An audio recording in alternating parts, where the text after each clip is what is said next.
Welcome back to BKLogy. Tun trum mizo idola. Ngai ven mi pui ngai ven lo berte pani su keima mel ngai dana chuan walal nei pui le Emmanuel jalram ruat ti hi ania Emmanuel chu correct to a thei ka upload meka chumi chunga nei pui hi correct le tu na hian she's also one of my favorite contestant keima ngai dana chuan Emmanuel emo nei pui pakazok jok chu chaktura hian ka predict khania keima a chuan hey top 10 lai atang khan kami mal ngai dana chuan clip te in Emmanuel zoki chu score hi ka pe sang dewa mase ain thawak lo chuan nei pui chu he TV akan lai chuanin azan ni na ero chu ache thalat tu big hikatia ain pore se tun tum chu top 5 zan khatna le zan ni na in ti siak na khan a hlap an hi perform da khan kan riak don ani poni se tanang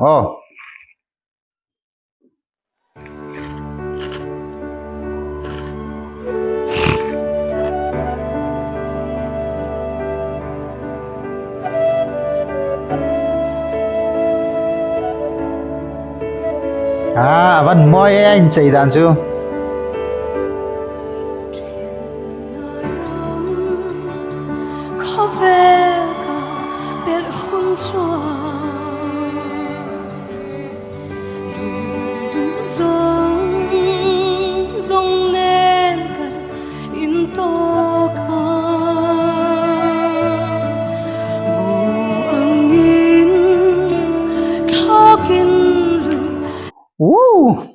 hey nei pui hi a o ka du na pakhat chu it's very raw raw ti chu rong ni ta se internal motor ni ta se a rong hi pu finish ni lovin matte finish ma amam chi alo khalai ta kha raw finish kha ka du lu tu hey tham deu angreng mo a zau don lo emoti ni om khana ma ama sela at ne thau si khan azaidan style hi nal ka ti lu tu abi kin helai te hi in to ka mo angin thakin lui ra la o moi lang chu ram eng mo angel te lena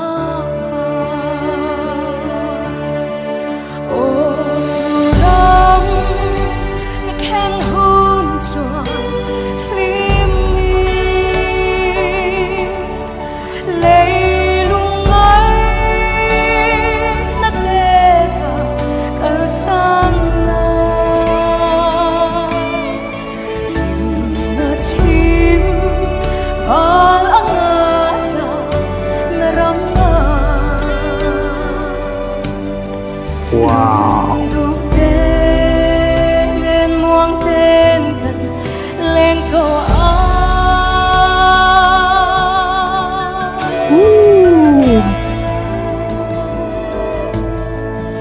amoy lu tu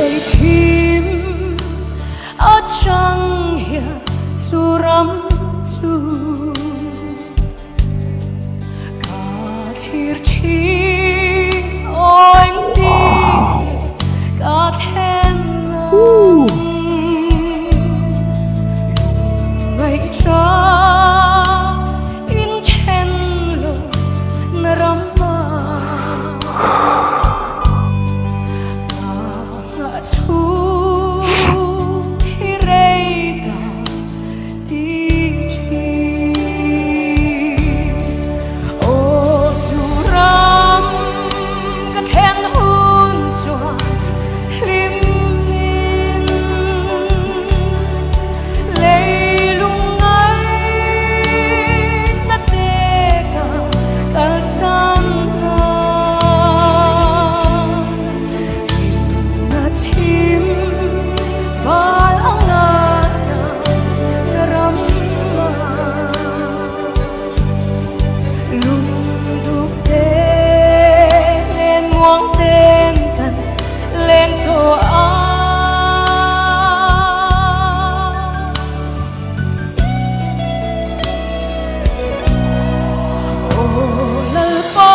control chu bon takani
thiam em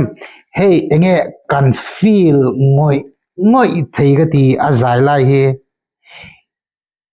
zai ni lovin enge it seems like she's telling us a story, very emotional story, and then we are completely attached to that story. Enge mo thon thu ngai om deu le lung enge ngai ne deu pakhat min sila chuan mun deun kan nau pan la kan enge kan nu le paten thom thu te min thriluna ngoi reng khan kan nei thlak ang khan chumi vibe chumi feeling a chon min da thei ga te a om moi zia chu chuan a zaina hian she is giving her 100% hi alangani chu am ching pumin he enge ain pumpek top pati a zai lai pri chu helai enge how do you call this enge kha helai shop bula tharui zongjong kha alang chiang lu tukmo a mel te sen vekin achang ani ti hi alang ani chu achang chon ka ngai to thina hey affair lo thi chuni chia lo na in entirna hetiang intisia ka mizo idol chuan gospel singer hoi chu I think they have an edge over other singers. They have an edge over other singers ka soi ji chu pathian fakle choi moina hla an sakawangin ani chu an saklai chuan intisia ka po an ngai lo mai thein engtiklai point an hla a chuan an 100% an pe the achan chu pathian an fakwe ni mai lo and chumi wangchon chumi chakna kha engtiklai point an nei in kasia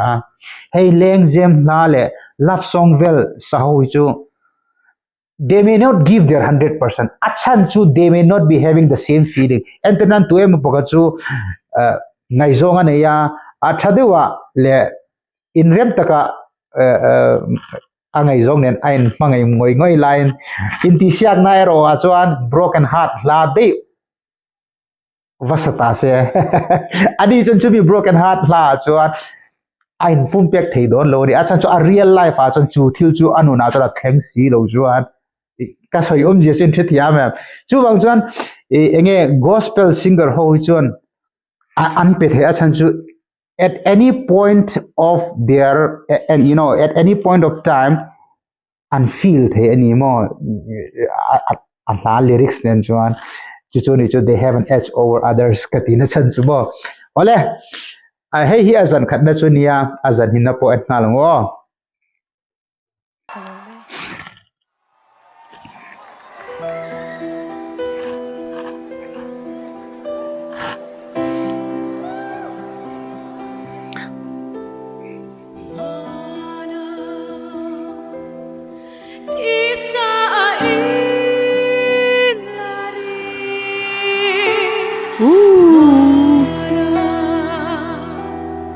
hey su plemin arok do don ni hi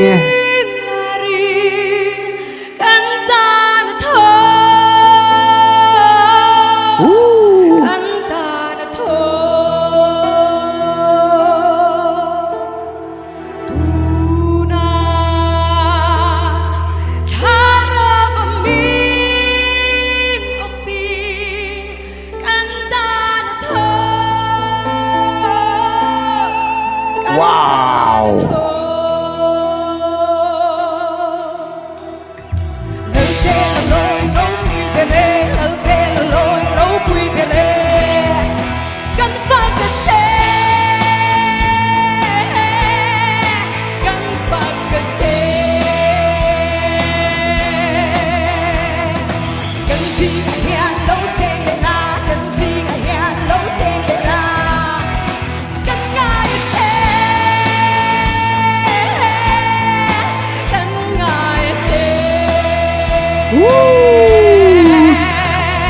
บนเร็มไหมนี่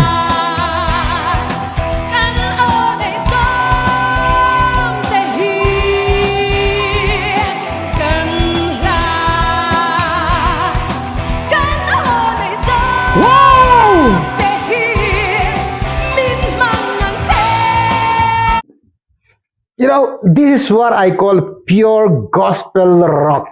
A performance trulutuk. Nalutuk.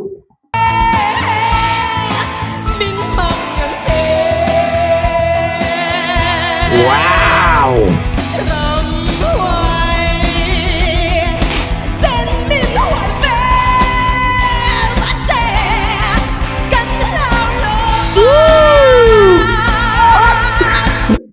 Look, you know, di chin ati dan te ka. Kedi ang rock fan hautan John. It's a treat. Look him.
Avan bon em ngoi teua kan ngai tua I think she is a cross between Cindy Lalthanpui and Zoram Chani le Cindy in kara cross breed ani in an mani te pani in kara kan ka da the azai dan style hi ka timo sometimes she sometimes you know englo Rosie ke rem sang pui rim po hinam deu hlek in ka sia chang chan tuna ka soite to te pathum kha Rosie ni se Cindy ni se Zoram Chani ni se kan fiat showing mi bon ten neo especially Zoram Chani keima chuan she is my favorite female singer ania chan khatiang style shim chu kan khatiang singer chu kan nga alutuk hetiang style hetiang genre hetiang style dewa sa amaru engzat pon nei se kan du khoplo ni ma because hey hisu keimani favorite gospel rock ang deule o tham deu zaulo lek sometimes enge kha even flow singer khatunge kha apnin ka thengel je chali aniam kha o Kami wipe pokan min pethau ani isu neipui athiam takzetin abik takin top 5 inti siak na zanni na phepechon ache bon lutukati you know she killed it hemi labi kisu tunami bi kisu chuan azan khatnai ro chuan keima mimala chon zan khatnai ro chon I would give it to Emmanuel azan khatna chon Emmanuel zai chalutuk kami a transition dan kamo between head voice and falsetto le ayural ti dan kamo ani pani ju 2 point chakjok se apoi ka tilo kapom vek but kema mimal ngai dana jon nichana poko soito khat clean I give the edge to Emmanuel chuan kema chuan second su nei pui here ni mai mase ka soito kan ka prediction kha diklo pon ni mai the and also it depends on grand finale a engtin nge an perform ang chu po chuan in chumi performance po chuan in enge muchin a chuan azir ve dona besides judge how and mark pek dan piam lo khan khami final zan engtin nge an perform chu po chuan na satekin azir ve don thawa amaro chu tun din huna chuan anni pani chu pakha zok hi chu chaktura hian kada chuan walal nei pui po kadu sakna sang tak kahlane ole with that adios